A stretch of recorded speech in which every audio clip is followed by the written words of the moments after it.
स्वागत है आप सभी का गायत्री ग्रुप ऑफ इंस्टीट्यूट की ऑनलाइन क्लासेस में। आज हम बात करेंगे स्मूथ मसल्स की, हिंदी में इन्हें चिकनी पेशियां इस नाम से जाना जाता है। इस श्रृंखला का आज ये दूसरा टॉपिक है।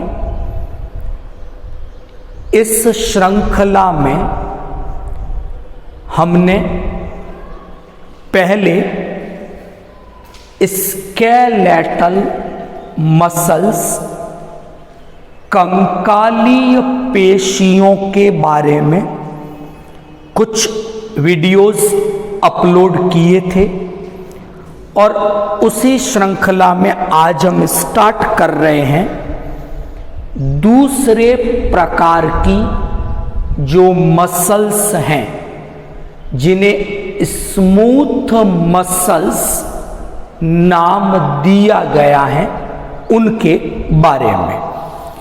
तो मानव शरीर में जो मसल्स है वो 3 प्रकार की है। पहले प्रकार की जो मसल्स हैं वो स्केलेटल मसल्स हैं। उनके बारे में उनका डिस्ट्रीब्यूशन वो कहाँ कहाँ पर है, उनकी संरचना कैसी है, उनमें संकुचन की क्रिया कैसे होती है, ऐसे कुछ टॉपिक हम लोग डिस्कस कर चुके हैं। इसी प्रकार मानव शरीर में जो दूसरी टाइप की मसल है वो है स्मूथ मसल। तो आज के इस लेक्चर में हम लोग स्मूथ मसल के डिस्ट्रीब्यूशन की बात करेंगे कि मानव शरीर में ये चिकनी पेशियां कहाँ कहाँ पर उपस्थित हैं, ये क्या फंक्शंस परफॉर्म करती हैं, ये डिस्कस करेंगे। इनकी स्ट्रक्चर कैसी है, उस स्ट्रक्चर के बारे में डिस्कस करेंगे और किस प्रकार इन चिकनी पेशियों में संकुचन की क्रिया होती है, ये भी हम डिस्कस करेंगे। इसी प्रकार मानव शरीर में जो तीसरी प्रकार की मसल्स हैं वो है हार्ट मसल, जिन्हें कार्डियक मसल्स के नाम से भी जाना जाता है। नेक्स्ट वीडियो में हम कार्डियक मसल की डिस्ट्रीब्यूशन, उनकी स्ट्रक्चर, उनके कॉन्ट्रैक्शन, उनके फंक्शन, इनके बारे में डिस्कस करेंगे। तो स्टार्ट करते हैं आज हम चिकनी पेशियां स्मूथ मसल्स के बारे में। ओके, तो डिस्कस करेंगे चिकनी पेशियों के बारे में, स्मूथ मसल्स के बारे में। नंबर 1,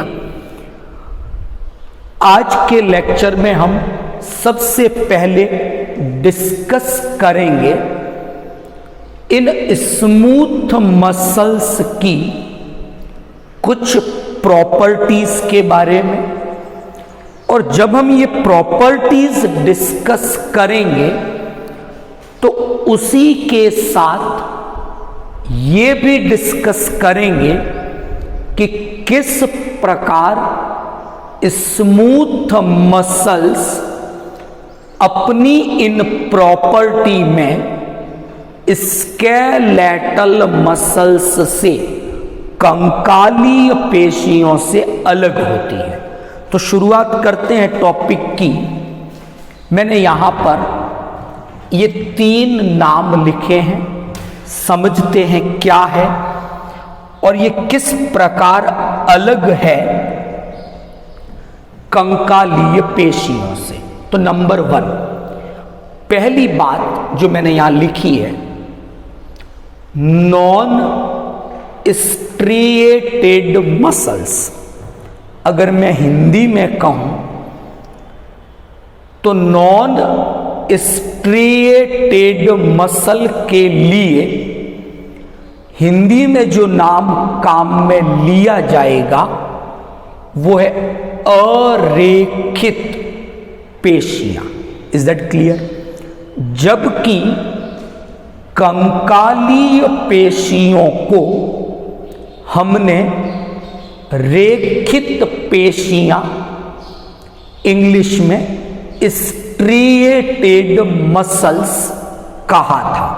तो पहला डिफरेंस मुझे यहां दिखता है कि जो कंकालीय पेशियां थी वो रेखित पेशियां थी, जबकि चिकनी पेशियां हैं वो नॉन स्ट्रिएटेड अरेखित प्रकार की पेशियां हैं। क्या अर्थ है? तो जब हम इन स्मूथ मसल्स को लाइट माइक्रोस्कोप में ऑब्जर्व करते हैं, देखते हैं, तो हम क्या देखते हैं कि इन चिकनी पेशियों की संरचना में हमें किसी भी प्रकार का स्ट्रिप, बैंड यानी पट्टियां नहीं दिखाई देती। और ये जो स्ट्रिप्स थी, ये जो बैंड थे, ये एब्सेंट हैं। इसलिए इन मसल्स को नॉन स्ट्रिएटेड अरेखित पेशियां कहा गया है। तो पहली बात हुई। नंबर 2, जो स्मूथ मसल्स हैं ये इनवॉल्यूंटरी टाइप की है। हिंदी में इसे मैं कहूं तो चिकनी पेशियां अनैच्छिक प्रकार की होती हैं। मतलब हमारा जो मस्तिष्क है, मस्तिष्क का एक भाग है जिसका नाम है प्रमस्तिष्क गोलार्ध, सेरिब्रल हेमिस्फीयर।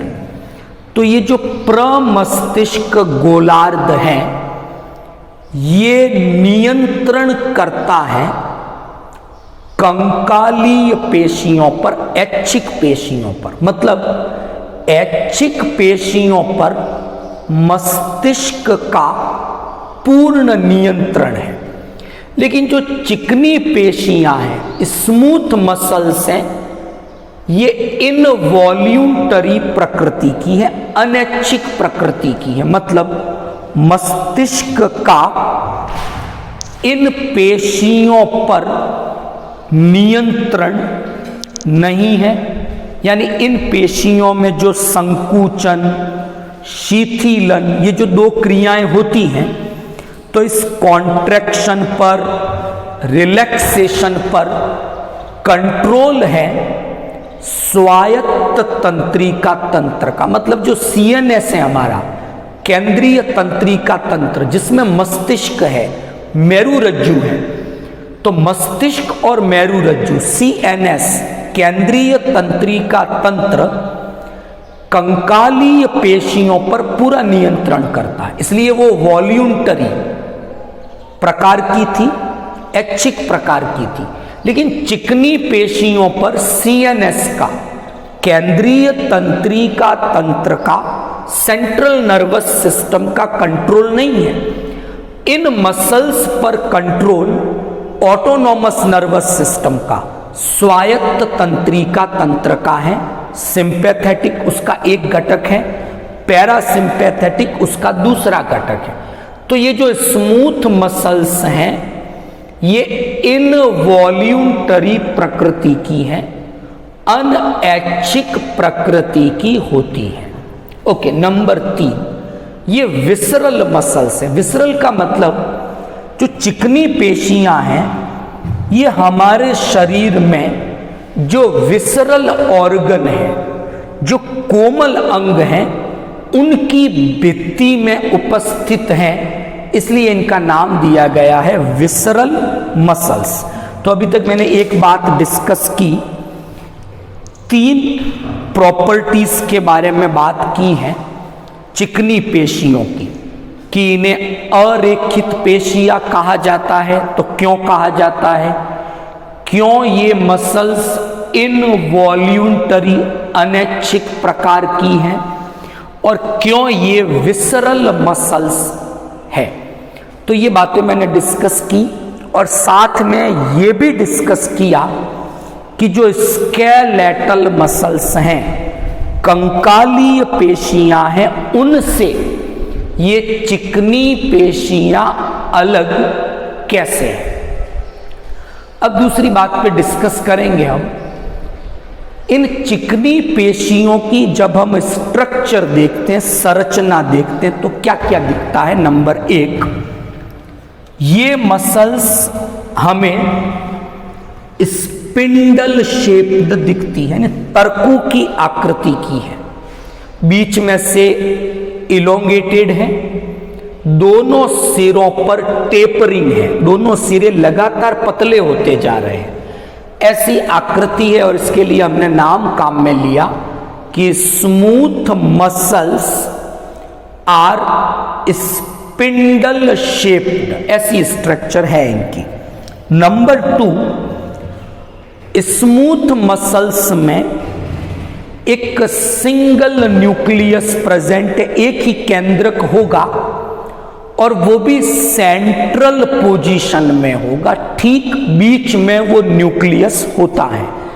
जबकि हमने स्केलेटल मसल में डिस्कस किया था कि वो सिनसीशियल थी, यानी एक ही सेल में कई सारे न्यूक्लियस थे, लेकिन यहां पर ऐसा नहीं है। तो हमने लिखा है एक सेंट्रल सिंगल न्यूक्लियस प्रेजेंट है। दूसरी बात, अगर मैं इनकी स्ट्रक्चर को देखता हूं तो यहां पर मुझे माइटोकॉन्ड्रिया दिखेंगे, एंडोप्लाज्मिक रेटिकुलम दिखेगी, इस तरह की सभी स्ट्रक्चर्स यहां हैं। यहां पर भी सार्कोप्लाज्मिक रेटिकुलम है। क्या है सार्कोप्लाज्मिक रेटिकुलम? कि पेशियों में चिकनी अंतःप्रद्रव्य जालिकाएं, SER, स्मूथ एंडोप्लाज्मिक रेटिकुलम, ये प्रेजेंट है, थोड़ी मॉडिफाई हो गई है, and now they are called sarcoplasmic reticulum. तो कंकालीय पेशियों में तो था SER, सार्कोप्लाज्मिक रेटिकुलम, इनमें भी है, चिकनी पेशियों में भी, लेकिन कंपेरेटिवली पुअरली डेवलप्ड है। यानी कंकालीय पेशियों का सार्कोप्लाज्मिक रेटिकुलम ज्यादा विकसित है, इनका सार्कोप्लाज्मिक रेटिकुलम कम विकसित होता है। तो न्यूक्लियस स्पिंडल शेप्ड है, सार्कोलेमा है चारों ओर, सेंट्रल न्यूक्लियस सिंगल होगा, माइटोकॉन्ड्रिया, सार्कोप्लाज्मिक रेटिकुलम सभी प्रेजेंट हैं, लेकिन sarcoplasmic reticulum comparatively poorly developed है। अच्छा, इसके अलावा इनमें गैप जंक्शंस पाए जाते, छोटे छोटे जंक्शंस बने हुए हैं जिनके द्वारा एक फाइबर दूसरे फाइबर से कनेक्ट रहता है। जब मैं स्मूथ मसल की केमिकल कंपोजिशन की बात करता हूं तो हमने कहा था मसल में थिक फिलामेंट, थिन फिलामेंट, 2 प्रकार के फिलामेंट हैं। कंकालीय पेशियों में आपने पढ़ा था थिक फिलामेंट मायोसिन से बना होता है, थिन फिलामेंट में एक्टिन, ट्रोपोनिन, ट्रोपोमायोसिन, इस तरह के प्रोटीन होते हैं। लेकिन जब मैं चिकनी पेशियों की बात करता हूं तो थिक फिलामेंट मायोसिन से बना हुआ तो है, लेकिन मायोसिन का अमाउंट यहां कम है, जबकि कंकालीय पेशियों में जो प्रोटीन सबसे ज्यादा था वो मायोसिन था। तो यहां मायोसिन थिक फिलामेंट बनाता है, लेकिन इस थिक फिलामेंट का अमाउंट कम है। ज्यादा नहीं है। दूसरी बात कर रहे हैं थिन फिलामेंट की। थिन फिलामेंट में एक्टिन है, यहां पर भी ट्रोपोमायोसिन भी है, लेकिन ट्रोपोनिन नहीं है। तो हमने क्या देखा था कंकालीय पेशियों में कि पतले तंतु के निर्माण में एक्टिन था, ट्रोपोनिन था, ट्रोपोमायोसिन था। तो यहाँ थिन फिलामेंट ज्यादा है एक तो, लेकिन वो केवल एक्टिन और ट्रोपोमायोसिन से बने हैं, ट्रोपोनिन यहाँ नहीं है। और ट्रोपोनिन का काम रेगुलेटरी होता है, हमने डिस्कस किया था जब पेशी संकुचन होता है तो ट्रोपोनिन रेगुलेटरी फंक्शन परफॉर्म करता है। यहाँ ट्रोपोनिन नहीं है, इसलिए यहाँ पर उसकी जगह एक काल्मोड्यूलिन प्रोटीन होता है जो कैल्शियम से बाइंड होता है और संकुचन को कंट्रोल करता है। ये हमने स्ट्रक्चर के बारे में बात की। अब ये जो स्मूथ मसल्स हैं ये दो टाइप की है, single unit, multi unit. Discuss करते हैं। अगर आपको सिंगल यूनिट स्मूथ मसल्स देखनी है तो आपको एक तो ये आहार नाल में दिखाई देगी, मैंने नाम लिखा है GIT, गैस्ट्रो इंटेस्टाइनल ट्रैक, यानी आपका ईसोफेगस, स्टमक, इंटेस्टाइन। तो ये जो पूरी आहार नाल है, इस आहार नाल की भित्ति में ये single unit smooth muscles present होती है। नंबर 2, दूसरी कहां दिखेगी? रेस्पिरेटरी ट्रैक में, जो आपका श्वसन पथ है पूरा, जिसमें ट्रैकिया है, ब्रोंकाई है, ब्रोंकियोल है, ये सब आते हैं। यहां पर भी इस प्रकार की सिंगल यूनिट स्मूथ मसल्स आपको दिखाई देगी।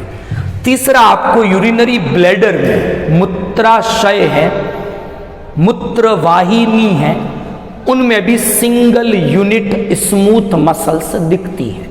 दूसरी बात कर रहा हूं मल्टी यूनिट स्मूथ मसल्स की। एक तो आपको ये ब्लड वेसल्स, रुधिर वाहिनियां हैं, उसकी भित्ति में दिखेगी। इसके अलावा जो आपका रिप्रोडक्टिव ट्रैक है, जैसे वास डिफरेंशिया है, शुक्रवाहिनी है, गर्भाशय है, यूटेरस, अंडवाहिनी, फैलोपियन डक्ट, उन सब में multi unit smooth muscles present होती हैं। तो दो प्रकार की स्मूथ मसल्स की मैंने बात की, सिंगल यूनिट कहाँ कहाँ है और मल्टी यूनिट कहाँ कहाँ है। अब हम बात करेंगे चिकनी पेशियों के फंक्शंस के बारे में, क्या क्या फंक्शंस ये परफॉर्म करती है, 1 बाय 1 डिस्कस करते हैं। नंबर 1, इन कार्डियोवैस्कुलर सिस्टम, यानी जो आपका रुधिर परिसंचरण तंत्र है, उनमें क्या काम है। तो हमने डिस्कस किया था रुधिर वाहिनियों में multi unit smooth muscles present हैं और ये क्या करेगी, एक तो ब्लड का जो फ्लो हो रहा है, शरीर में रुधिर ट्रांसपोर्ट कर रहा है, हो रहा है, तो एक तो ब्लड के फ्लो को रेगुलेट करना, दूसरा ब्लड प्रेशर को मेंटेन करना, रक्तचाप को। ये दोनों काम इन स्मूथ मसल्स के द्वारा किए जाते हैं, जो इस कार्डियोवैस्कुलर सिस्टम में कहां पर प्रेजेंट हैं, ब्लड वेसल्स की भित्ति में प्रेजेंट होते हैं। तो एक काम हो गया ब्लड फ्लो को रेगुलेट करना, ब्लड प्रेशर को रेगुलेट करना। दूसरी मैं बात कर रहा हूं रेस्पिरेटरी ट्रैक की। तो हमने कहा था ट्रैकिया के अंदर, ब्रोंकाई के अंदर single unit smooth muscles present है। क्या करेगी कि जब वेंटिलेशन की प्रोसेस होती है, ब्रीथिंग होती है, एटमॉस्फेयर से गैसेस लंग्स की ओर जाती हैं, लंग्स से गैसेस एटमॉस्फेयर में छोड़ी जाती हैं, तो उस समय जो गैसों का मूवमेंट है उनको कंट्रोल करना, रेगुलेट करना in single unit smooth muscles का काम है, जो आपके रेस्पिरेटरी ट्रैक में प्रेजेंट होती है।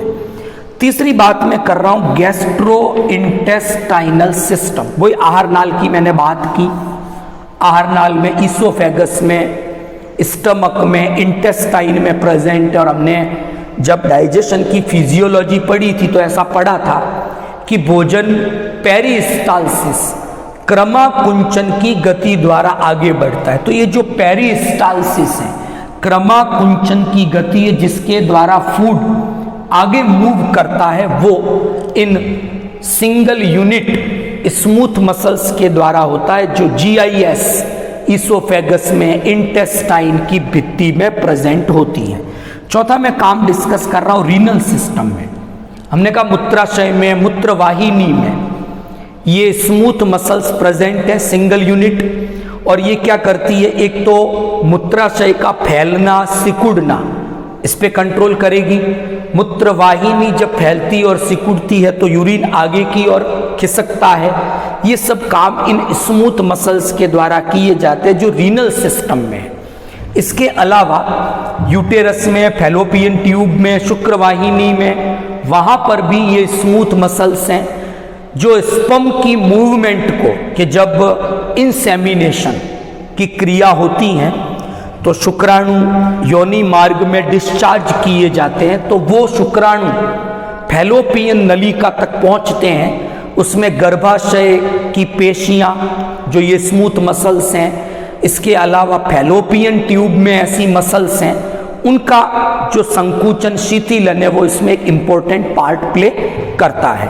तो जो स्मूथ मसल्स हैं उनका वितरण कहाँ कहाँ है, उनके कार्य क्या क्या है, ये हमने डिस्कस किया। अब बात करते हैं इनके संकुचन की, कॉन्ट्रैक्शन की। तो बिल्कुल सिंपल कि सार्कोप्लाज्मिक रेटिकुलम है, यहाँ पर हमने कहा था सार्कोप्लाज्मिक रेटिकुलम थोड़ी पुअरली डेवलप है बट प्रेजेंट है। तो सार्कोप्लाज्मिक रेटिकुलम में सिस्टर्नी के अंदर कैल्शियम स्टोर रहते हैं। तो जब पोटेंशियल आएगा, वही न्यूरोमस्क्यूलर जंक्शंस हैं, पोटेंशियल आया, पोटेंशियल आते ही सिंपैथेटिक पैरासिम्पैथेटिक पोटेंशियल रिलीज करेंगे। उसके कारण स्मूथ मसल्स जो हैं इनमें कैल्शियम का जो साइटोसोलिक लेवल है वो हाई हो जाएगा। ये कैल्शियम जाकर जुड़ेंगे काल्मोड्यूलिन से, क्योंकि यहाँ पर हमने डिस्कस किया है कि प्रोपोनिन नहीं है, उसकी जगह काल्मोड्यूलिन प्रोटीन है। कैल्शियम जुड़ा उसके साथ, उसके जुड़ने से क्या होगा कि जो मायोसिन है उसका जो टेल वाला हिस्सा है, मायोसिन में हमने कहा था 2 हेड एंड 4 टेल होती है।